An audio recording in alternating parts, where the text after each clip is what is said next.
मानव अधिकारको कुरा पनि हो। नेपाल बन्द गर्न पाइँदैन, कसैको रोजीरोटीमाथि हस्तक्षेप गर्न पाइँदैन।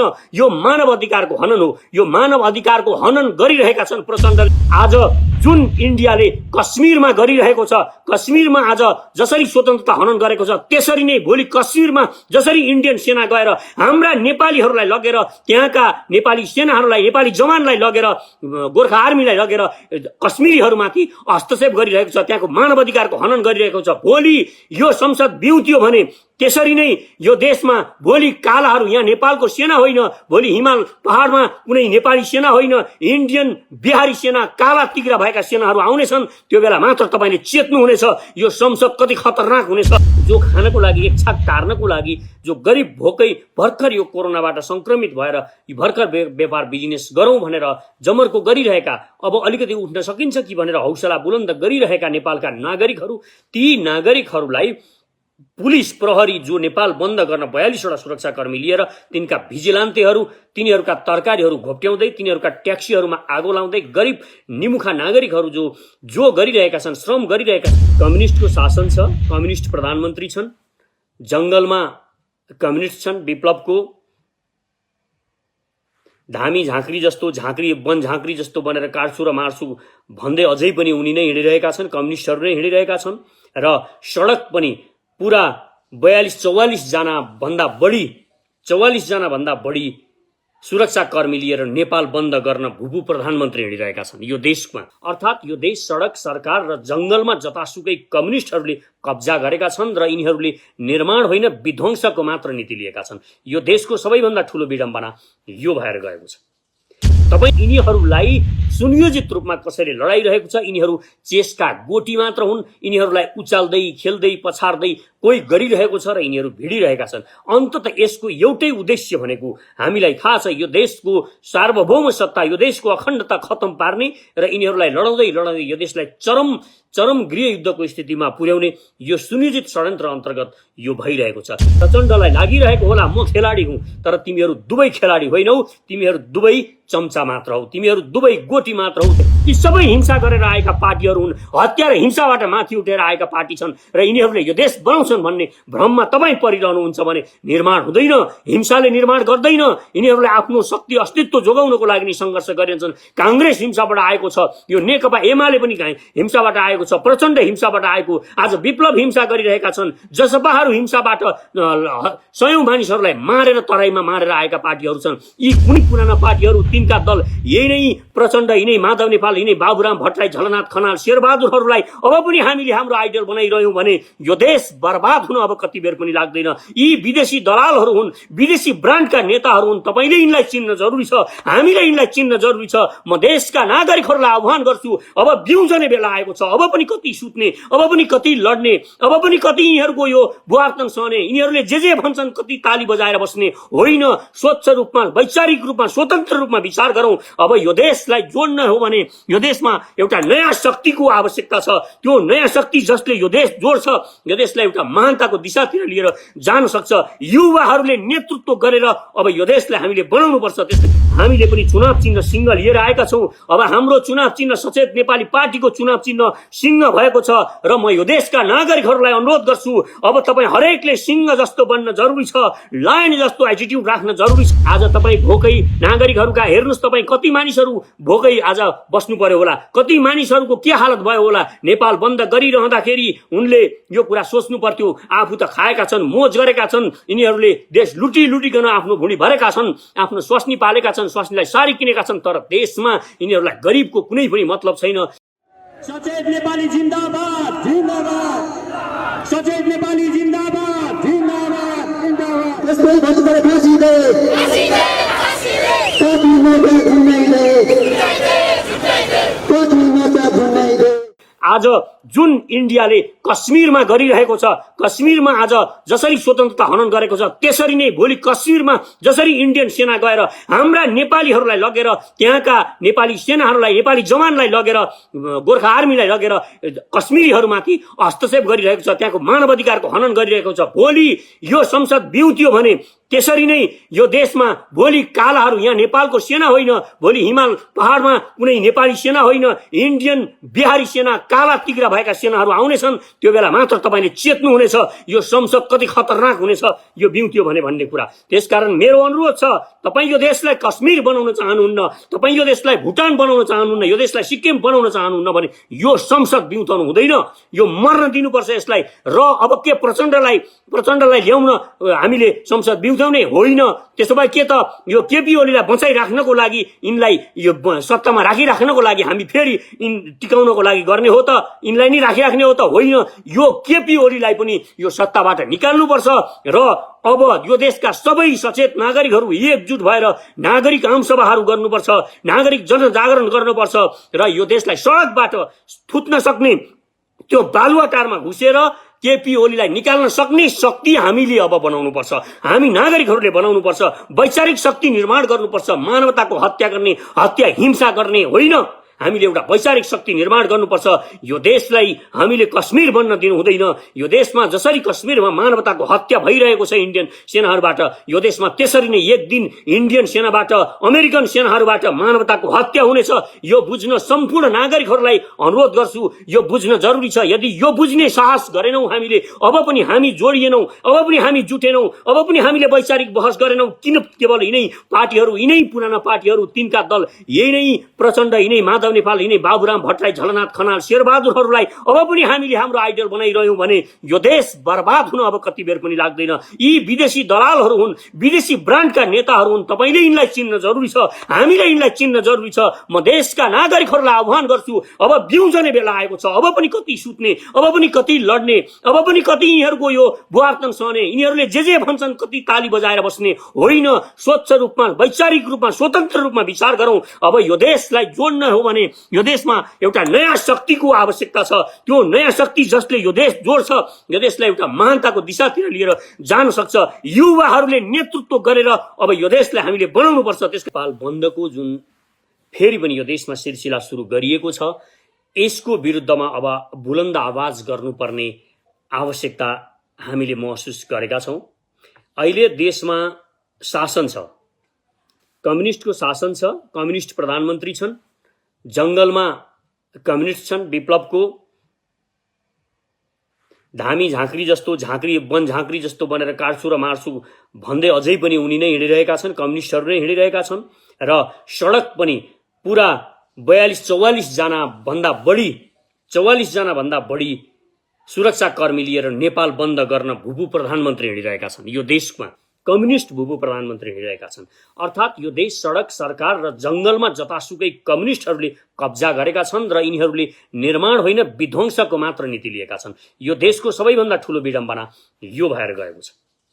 तपाईँ एकचोटि परिकल्पना गर्नुहोस्, एउटा भूतपूर्व प्रधानमन्त्री देशका नागरिकहरूले कर तिरेको पैसाका 48 जना सुरक्षाकर्मी राखेर नेपाल बन्द गर्न सडकमा हिँड्छ र उसको नेतृत्वमा भएका टोलीले ती गरिब नागरिकहरू जो खानको लागि, एक छाक टार्नको लागि, जो गरिब भोकै भर्खर यो कोरोनाबाट संक्रमित भएर भर्खर व्यापार बिजनेस गरौँ भनेर जमर्को गरिरहेका, अब अलिकति उठ्न सकिन्छ कि भनेर हौसला बुलन्द गरिरहेका नेपालका नागरिकहरू, ती नागरिकहरूलाई पुलिस प्रहरी जो नेपाल बन्द गर्न 42 सुरक्षाकर्मी लिएर तिनका भिजिलान्तेहरू, तिनीहरूका तरकारीहरू घोप्ट्याउँदै, तिनीहरूका ट्याक्सीहरूमा आगो लाउँदै गरिब निमुखा नागरिकहरू जो गरिरहेका छन्, श्रम गरिरहेका छन्, यो देश निर्माण गरिरहेका छन्, त्यस्ता निर्माण गर्ने निर्माताहरूको त्यो तरकारी बाटोमा पोख्दै, लडाउँदै र ट्याक्सीमा आगो लगाउँदै प्रधानमन्त्री, भूतपूर्व प्रधानमन्त्री हिँडिरहेका छन्। हेर्नुहोस्, र के को लागि हिँडिरहेका छन्, यिनको उद्देश्य के हो? यिनको उद्देश्य तपाईँ जतासुकै जेसुकै भए पनि यिनको उद्देश्य एउटै छ, म प्रधानमन्त्री बन्न पाऊँ, यो केपी ओलीलाई हटाएर प्रचण्ड अर्थात् म प्रधानमन्त्री बन्न पाऊँ भनेर यिनी हिँडिरहेका छन्। यो अवस्था देशमा सिर्जना गरिएको छ। हामीले बुझ्नुपर्ने कुरा र मनन गर्नुपर्ने कुरा, अति नै गम्भीर कुरा छ। यो देशलाई कुन मोडमा लान खोजिँदैछ यो नेपाली नागरिकहरूले बुझ्नुपर्नेछ। र मुख्य कुरा के हो भने यिनीहरूलाई कसले चलाइरहेको छ, यसो हेर्दाखेरि हामीलाई के लाग्छ भने यिनीहरूलाई यिनीहरू चलिरहेका छन्, दुईको द्वन्द्व होला। प्रचण्ड र केपी ओलीको अहंकारले यिनीहरू एकअर्कामा लडिरहेका छन् कि जस्तो लाग्छ। तर भ्रममा नपर्न म नेपाली नागरिकहरूलाई अनुरोध गर्छु, यिनीहरूलाई सुनियोजित रूपमा कसैले लडाइरहेको छ। यिनीहरू चेसका गोटी मात्र हुन्। यिनीहरूलाई उचाल्दै खेल्दै पछार्दै कोही गरिरहेको छ र यिनीहरू भिडिरहेका छन्। अन्ततः यसको एउटै उद्देश्य भनेको हामीलाई थाहा छ, यो देशको सार्वभौम सत्ता, यो देशको अखण्डता खत्तम पार्ने र यिनीहरूलाई लडाउँदै लडाउँदै यो देशलाई चरम गृहयुद्धको स्थितिमा पुर्याउने यो सुनियोजित षड्यन्त्र अन्तर्गत यो भइरहेको छ। केपी ओलीलाई लागिरहेको छ म खेलिरहेको छु, म खेलाडी हुँ। प्रचण्डलाई लागिरहेको होला म खेलाडी हुँ, तर तिमीहरू दुवै खेलाडी होइनौ, तिमीहरू दुवै चम्चा मात्र हौ, तिमीहरू दुवै गोटी मात्र हौ, तिमीहरूलाई खेलाइरहेको छ। जसरी बीपी र महेन्द्रलाई खेलाइयो र खेलाएर यो देशलाई फेरि एउटा पञ्चायती निरङ्कुश सत्ता यो देशमा जबरजस्ती लादियो र अन्ततः गएर न विश्वेश्वर प्रसाद कोइरालाको राम्रो अवसान भयो, उनलाई पनि लगेर जेलमा कोचियो र अन्त्यमा महेन्द्रको अवसान पनि ठिक भएन, उनलाई पनि लगेर अन्त्यमा मारियो, चितवनमा लगेर जंगलमा लगेर मारियो। यो कुरा बुझ्न जरुरी छ। यसरी नै द्वन्द्व मातृका र विश्वेश्वर प्रसाद कोइरालाको गराइएको थियो। विश्वेश्वर प्रसाद कोइराला र मातृकाको द्वन्द्वले के भयो यो देशमा? पहिला नेपाली नागरिकहरूले यो पनि बुझ्न जरुरी छ। यो द्वन्द्वले यो देशका सम्पूर्ण नदी नालाहरू, गण्डकीदेखि लिएर कोशी जस्ता नदीहरू बेचिए। यिनीहरूलाई द्वन्द्व गराएर यसरी बेचियो। यो बुझ्न जरुरी छ। तपाईँ जुन दिनसम्म यो बुझ्नुहुन्न, जुन दिनसम्म मिल्ने शक्ति र साहस भर्नुहुन्न र भिजिलान्ते बनेर यस्तै लेन्डुपे दलालहरूलाई तपाईँ समर्थन गरिरहनुहुन्छ, यिनीहरूकै झोला बोकेर तपाईँ नेपाल बन्द गर्नुपर्छ भन्दै फेरि सडकमा निस्कनुहुन्छ, अनि यसरी नै यो देशको दुर्गतिमा तपाईँको पनि त्यति नै हात हुन्छ।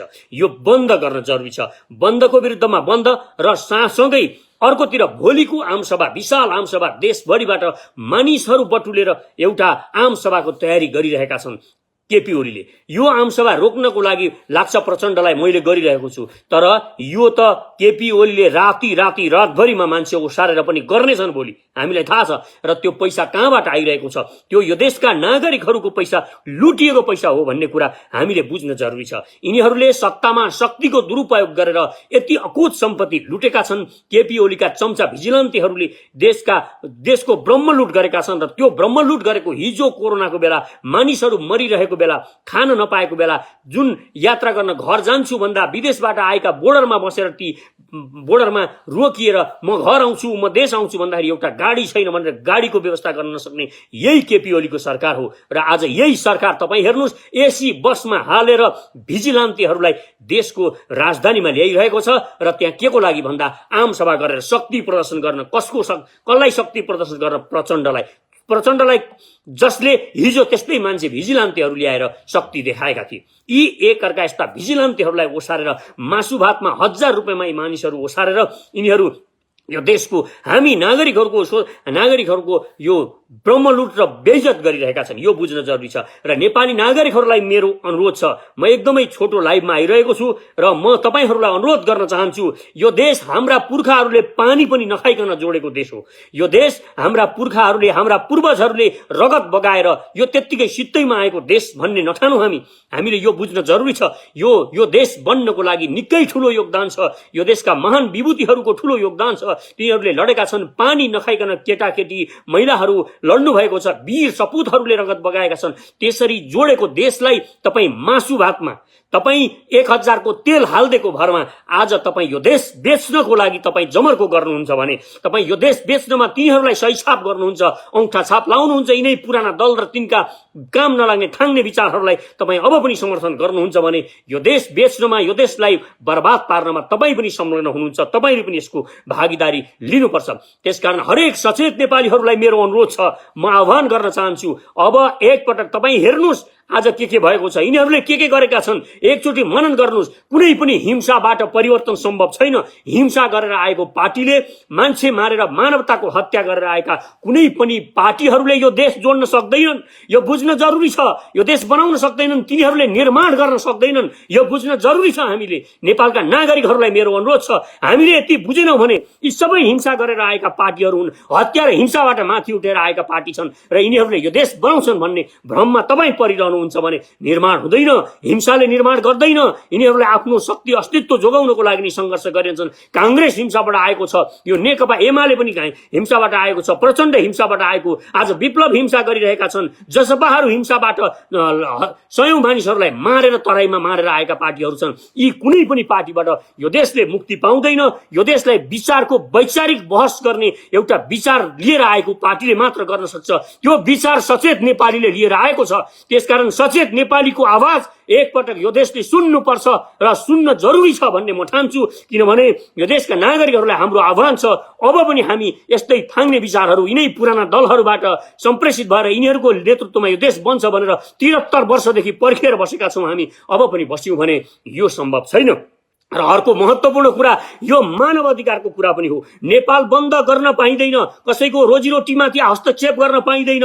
यो मानव अधिकारको हनन हो। यो मानव अधिकारको हनन गरिरहेका छन् प्रचण्डले। त्यो पनि आफ्ना वरिपरि 42 देखि 48 जना सुरक्षा कर्मीहरू लिएर बडो शानका साथ सडकमा हिँडेर यिनी यो देशमाथि आक्रमण गरिरहेका छन्। यो मानव अधिकार माथिको हनन हो नेपाली नागरिकहरू। र यसको लागि भोलि के को लागि भन्दा यिनीहरू संसद बिउत्याउन चाहन्छन्। संसद तिमी किन बिउत्याउन चाहन्छौ? यो देश बेच्ने त्यो संसद हुन्छ जुन अब बिउतनेवाला छ, शैतान बन्नेवाला छ। र भोलिका दिनमा तपाईँ हेर्दै जानुहोस्। सम्पूर्ण युवाहरूलाई म अनुरोध गर्न चाहन्छु, हे युवाहरू हो, अब तपाईँहरूको हातमा शक्ति आउनुपर्छ।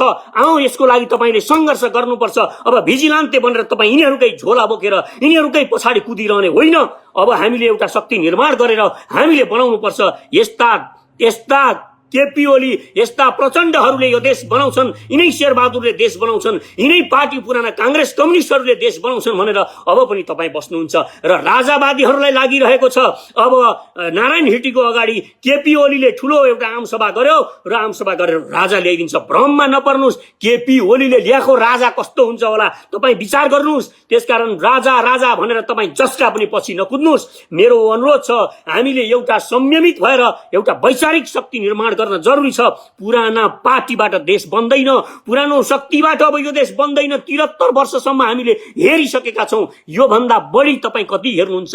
कुकुरलाई पनि तपाईँ 5 चोटि तपाईँ हड्डी देखाउनु भयो र 5 चोटि त्यसलाई हड्डी नदिएर त्यसलाई कुट्नु भयो भने कुकुर पनि तपाईँको पछाडि 5 पटक भन्दा बढी आउँदैन। त्यो कुकुर भन्दा पनि गए गुज्रेको हालत हामीले आज नेपाली नागरिकले आफैलाई बनाइरहेका छौँ। त्यसकारण म अनुरोध गर्छु, हामी अब यो मानिसहरू धेरै कुराहरू धेरै किसिमले गरिरहेका छन्। कति भिजिलान्तेहरू हामीलाई गाली गर्छन्, हामीलाई भन्छन् तैँले चाहिँ के विचार लिएर आइस। यस्ता भिजिलान्तेहरूलाई मेरो अनुरोध छ, एकपटक आउनुहोस्, हामीसँग जोडिनुहोस्। हामी के लिएर आएका छौँ, हाम्रो घोषणापत्र पढ्नुहोस्, सचेत नेपालीको घोषणापत्र पढ्नुहोस्, हामीसँग के छ, अनि तपाईँले थाहा पाउनुहुन्छ। हामी वैचारिक रूपमा हरेक यो देशका नेता, यो शक्ति अहिले जुन आइरहेको छ, सचेत नेपालीले जुन शक्तिको प्रतिनिधित्व गर्दैछ, त्यो शक्ति भनेको भेडा बाख्रा जस्तो पछि लाग्ने शक्ति होइन। यो वैचारिक बहस गर्न पढे लेखेको विद्वान मानिसहरूबाट सञ्चालित शक्ति हो। यो हामी जस्ता पढे लेखेका मानिसहरू आएको शक्ति हो। त्यसकारण हामी पढेर आएका छौँ, हामी बुझेर आएका छौँ। यिनीहरूको सारा यो देश लुट्ने यिनीहरूको लुटा प्रविधि हेरेर हामी अब आएका छौँ। यत्तिकै हामी मजाक गर्नको लागि, देउसी भैलो खेल्नको लागि होइनौँ। यिनीहरूले यो देश बर्बाद पार्छन् भन्ने पक्का भइसकेपछि हामीले यो शक्ति निर्माण गर्न खोजिरहेका छौँ। त्यसकारण आउनुहोस्, जुटौँ, आउनुहोस्, मिलौँ, युवाहरूले एउटा शक्ति निर्माण गरौँ। त्यसकारण यो शक्ति यस्तो शक्ति जुन शक्तिले यो देशलाई जोड्छ। युवाहरू शक्तिमा नगई, युवाहरू सत्तामा नपुगी, यी बुढा बिकिसकेका, त्यो पनि बिकिसकेका, जो अब केवल खाली प्रधानमन्त्री हुनको लागि मात्र रिहर्सल गरिरहन्छन्। यिनीहरूको उद्देश्य यिनीहरूलाई विदेशीले किनिसकेको छ। यी बुढो गोरु, जुन बुढो गोरुलाई विदेशीले नारेको छ, यस्ता बुढो गोरुहरूले हलो जोत्न सक्दैन, यो देश बनाउन सक्दैन। यो बुझ्न जरुरी छ। त्यसकारण म नागरिकहरूलाई, नेपालका सम्पूर्ण जनताहरूलाई अनुरोध गर्छु, यस्ता भिजिलान्तेहरूका पछि लागेर अब देश बन्दैन। त्यसकारण झोला बोक्न छोड्नुहोस्। तपाईँको बाबुले बीपीको झोला बोके, मैले बारम्बार भनेको छु, ठिक छ बोके, तर बीपीको झोला बोकुन्जेलमा थाहा पाइसक्नुपर्छ बीपीले के लिएर आउन खोजेका थिए। अब तपाईँ शशाङ्कको झोला बोक्नुहुन्छ, शेरबहादुरको झोला बोक्नुहुन्छ, तिनका स्वास्नीको झोला बोक्नुहुन्छ, प्रचण्ड र तिनका छोरीको झोला बोक्नुहुन्छ, बाबुले बोके छोराछोरीले पनि त्यसैलाई बोकाउनुहुन्छ। तपाईँ त आज यी पार्टीहरूका पछाडि लागेर केही पैसा खान पाउनु होला, बाटो बनाउँछु भनेर ठेक्का लिएर तपाईँ लुटेर त्यो बाटो नबनाएर खान पाउनु होला। यिनीहरूले संरक्षण गर्ला नि पार्टीहरूले, तर तपाईँको छोरो के खान्छ एकचोटि विचार गर्नुहोस्। तपाईँ त आज भत्केका भए पनि यी बाटाहरूमा कुद्नु होला, तर तपाईँको छोराले कहाँ गाडी कुदाउँछ एकपटक सोच्नुहोस्। तपाईँलाई लागेको होला मेरो छोरो अमेरिकामा बस्छ, मेरो छोरो म अस्ट्रेलिया पठाउँछु, विदेशमा पठाउँछु, युरोपमा पठाउँछु र म उतै राख्छु भनेर सोच्नु भएको होला। यो भ्रममा नपर्नुहोस्। समयले यो सबै निकाल्ने छ। त्यसकारण तपाईँका ती सबै कुराहरू एक दिन निस्किने छन् र नेपाली जनताहरूले, नेपाली नागरिकहरूले निकाल्ने छन् भन्ने मलाई विश्वास छ। मेरो अनुरोध छ, नेपालका नागरिकहरूलाई, दाजुभाइ दिदीबहिनीहरूलाई म अनुरोध गर्छु, वैचारिक रूपमा जोडियौँ। अब हामीले एउटा शक्ति निर्माण गरौँ। चाँडो भन्दा चाँडो हामी यो शक्तिको लागि जुटौँ र सचेत नेपालीले एउटा वैचारिक शक्ति लिएर आएको छ। अब हामीलाई थाहा छ अहिले यिनीहरूले चुनाव गर्ने छैनन्। यिनीहरू अहिले रजाई मात्र गर्न खोजिरहेका छन्। यो जुन संसद पनि भ्युतने छैन, यो गोलमालको स्थिति राखिनेछ। तथापि पनि हामीले पनि चुनाव चिन्ह सिंह लिएर आएका छौँ। अब हाम्रो चुनाव चिन्ह सचेत नेपाली पार्टीको चुनाव चिन्ह सिंह भएको छ र म यो देशका नागरिकहरूलाई अनुरोध गर्छु, अब तपाईँ हरेकले सिंह जस्तो बन्न जरुरी छ, लायन जस्तो एटिट्युड राख्न जरुरी छ। लायनको जस्तो एटिट्युड राखेर तपाईँ जुन दिन आफूभित्रको त्यो सिंहलाई जगाउनुहुन्छ, जुन दिन अब म स्वतन्त्र रूपमा निर्णय गर्नुहुन्छ, फियरलेस भएर डर भगाएर तपाईँ जब मैदानमा उत्रिनुहुन्छ, यी कुनैबाट पनि परिचालित नभएर स्वतन्त्र विवेकले तपाईँ निर्णय गरेर आफ्नो विचार अब जनतामा पुर्याउनुहुन्छ, तब तपाईँ फियरलेस भएर सिंह जस्तो बन्ने शक्ति राखेपछि यो देश बन्छ। तपाईँ कायर नबन्न अनुरोध गर्छु। म सबैलाई जोडिनको लागि हार्दिक अनुरोध छ र जोडियौँ हामी, चाँडो भन्दा चाँडो फियरलेस भएर जोड्यौँ, एउटा सिंहको जस्तो एटिट्युड लिएर जोड्यौँ। सिंह किन जंगलको राजा भएको छ यो पनि बुझ्न जरुरी छ। सिंहलाई कसैले राजा बनाएको होइन, जंगलमा सिंहको एटिट्युडले राजा बनेको हो। तपाईँ हरेक नेपाली नागरिक भनेको सिंह हो। हामी वीर त्यो लडाकु जाति हौँ। नेपाली जाति भनेको हामीले संसारलाई हामीले अजय शक्ति भनेर चिनिएका शक्तिहरूलाई हराएको इतिहास छ। त्यसकारण हरेक नेपाली भित्र त्यो शक्ति छ। हामीलाई फुटाउन खोजिएको छ। हामीलाई जुटाउनुको सट्टा यी दलहरूले फुटेर राज गरेको नीति लिएका छन्। हामीले सचेत नेपालीले जुट र राज गर होइन, सेवा गरेको नीति लिएका छौँ। त्यसकारण म हरेक नागरिकहरूलाई भन्छु, तपाईँ सिंह बन्नुहोस्, सिंह जस्तो गर्जना गर्नुहोस्। तपाईँको एक गर्जनले केपी ओली ढल्नेवाला छ। आउनुहोस्, यो संसद बिउताउने होइन।